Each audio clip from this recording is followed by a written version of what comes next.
వెనకటికి ఇంటిని చూసి ఇల్లాలు ఎలాంటిదో చెప్పేసేవారట. ఇప్పుడైతే అలా చెప్పలేరులెండి. ఎందుకంటే ఇప్పుడున్న మోడర్న్ జనరేషన్‌లో మనమేం పని చేస్తున్నాం చెప్పండి? మన కింద ఎలక్ట్రానిక్సే పని చేస్తున్నాయి. బట్టలు ఉతకడానికి వాషింగ్ మిషను, ఫ్లోర్ క్లీన్ చేయడానికి వాక్యూమ్ క్లీనరు ఇవన్నీ ఉన్నాయి కదా! సో, ఒక్కటని కాదు. గిన్నెలు తోమడానికి డిష్ వాషరు ప్రతీది కూడా ఉంది. పప్పు రుబ్బడానికేమో గ్రైండరు. ఇలా ఆలోచించుకుంటూ చెప్తే ఒక పెద్ద లిస్టే ఉంది. మన అమ్మ వాళ్ళతో పోల్చుకుంటే మనం కొంచెం సుఖపడినట్టే కదా! సో, వాళ్ళ టైంలో వాళ్ళే చేతితో రుబ్బేవాళ్ళు. వాళ్ళే చేతులతో అన్నీ చేసుకునేవాళ్ళు. ఇంకా వాళ్ళతో కంపేర్ చేసుకుంటే మనం లక్కీయే కదా!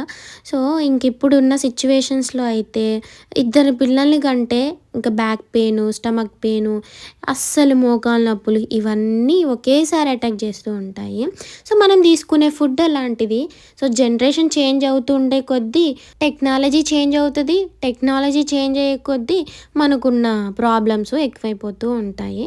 సో, మొత్తానికైతే ఇవాళ నేను ఇల్లు నీట్‌గా, క్లీన్‌గా కడుగుతున్నాను. నేనైతే వీక్లీ 2 టైమ్స్ లేదా నాకంతగా ఇంకా ఎక్కువ చేసుకోవాలంటే రోజు కడగమన్నా కడిగేస్తా. ఎందుకంటే